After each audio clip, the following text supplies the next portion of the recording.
is here. Now, broadcasting from the underground command post, deep in the bowels of a hidden bunker, somewhere under the brick and steel of a nondescript building, we've once again made contact with our leader, Mark Levin.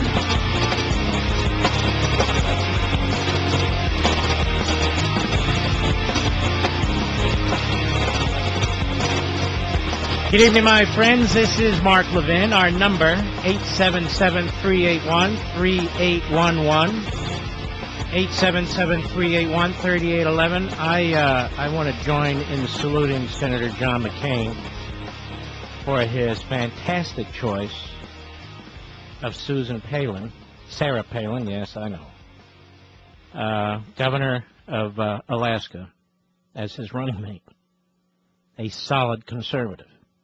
And even more than that, she's articulate. Finally, we have an articulate conservative after years of waiting. Now, as soon as I heard of the likelihood of this choice, and by the way, is Matt Drudge not the best? He broke the story. I wrote this. Few have been more critical of Senator McCain than I, both here and on my radio show. This is on National View Online. And I've long said on my radio show that his selection of a running mate will be key in determining my enthusiasm for his candidacy. If McCain has in fact chosen Governor Palin, then count me in with both feet. It would be a terrific choice.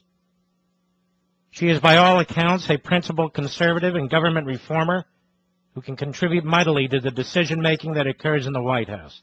She has more executive experience in 2 years as governor than Obama, Biden combined. She's a mother of 5 in what appears to be a loving and functioning family. She is someone Republicans, conservatives, and others can rally behind in the future. And from a purely tactical aspect, Palin would knock the legs out from under Obama's monopoly hold on change.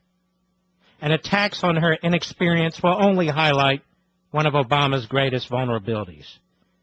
And he's at the top of the Democrat ticket. And because Hillary Clinton spent months telling women voters that they are being dissed by Obama, some percentage of women who normally would not vote for McCain will take a second look with her on the ticket. There's no question that a Palin selection would cause the Obama camp headaches. And in selecting her, the McCain campaign did more than anything else to unite the base. We are now united. We are united. Only the biggest fools are not.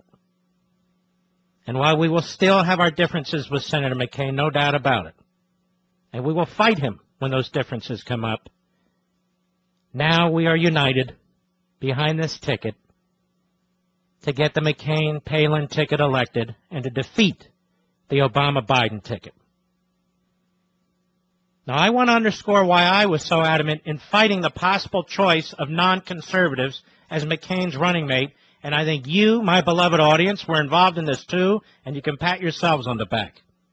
The message became crystal clear that they could not count on our support for sure if they selected a liberal of either party. And I think that had an effect.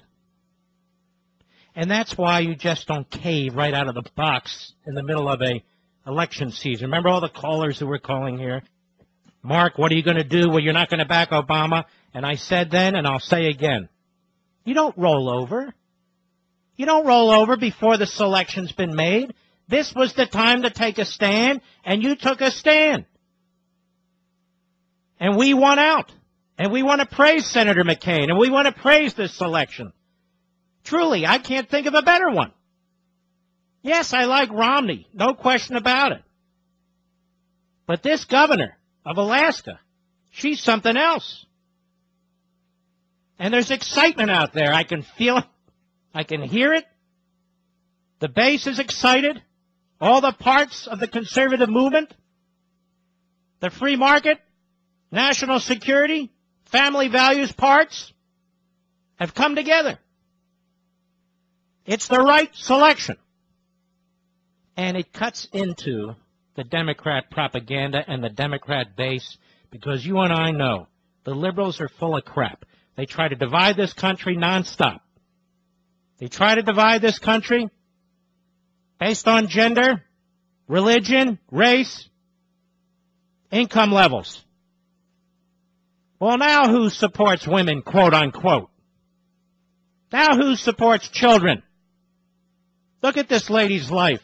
She just had a baby. She's 44 years old, a Down syndrome baby. And she loves it with all her heart, as does her husband, as do her other kids.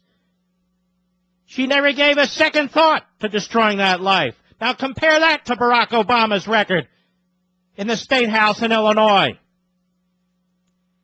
Who stands for humanity? Who stands for liberty? Who stands for the pursuit of happiness? Yes. Now, soon as this excellent pick was announced of Sarah Palin, the Obama team went to work. Their spokesidiot, Bill Burton, he said, today John McCain put the former mayor of a town of 9,000 with zero foreign policy experience a heartbeat away from the presidency. Governor Palin shares John McCain's commitment to overriding Roe v. Wade, the agenda of big oil, and continuing George Bush's failed economic policies. That's not the change we need. It's just more of the same. Let me tell you something, you mental midget. You're more of the same, and so are the cronies you work for. You guys haven't changed in 80 years. Big taxing, big spending, controlling individuals' lives. That's all you stand for. Obama gave a speech last night. Did you hear? And he went on and on and on. Did he say anything particularly interesting? No. Oh, my God, it was brilliant. No, it wasn't. To me, it sounded like he was running for president of Germany. Big socialist welfare propaganda. Tax the rich propaganda, of whom many of you are, and you don't even realize it. Full of crap on national security, which he's never given a damn about. Oh, my God, what a speech. I couldn't stand it. I've been in a foul mood all week because 4 days of that propaganda. And now, I got to tell you, I'm excited. I am very excited. I'm fired up, like I know many of you are, because this is exciting. Because the right thing was done. The right thing was done.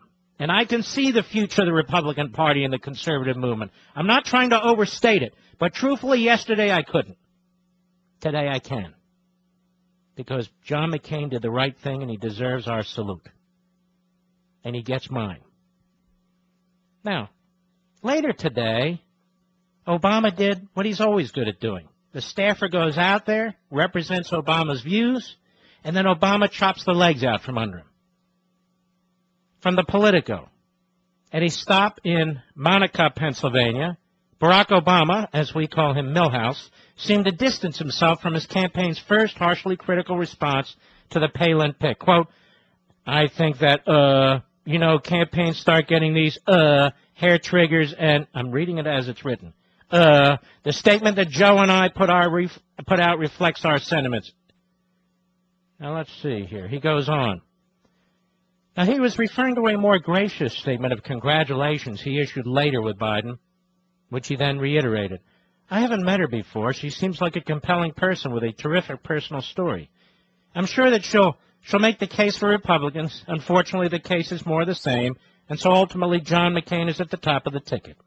He wants to take the country in the wrong direction. I'm assuming Governor Palin agrees with him in his policies. But the fact that she will soon be nominated is one more indicator of this country moving forward. You know how this is written with dots between sentences? That means he was and all over the place. He said, I'm pleased with my choice for Vice President, Joe Biden. By the way, if I hear one more time that we should vote for him because he rides Amtrak home from Washington to Wilmington every night, I'm going to throw up. I mean, they make it sound like he's been drafted and went off to war. He rides Amtrak home every night on the Acela train. Have you ever been in the Acela train? I love it. It's like first class.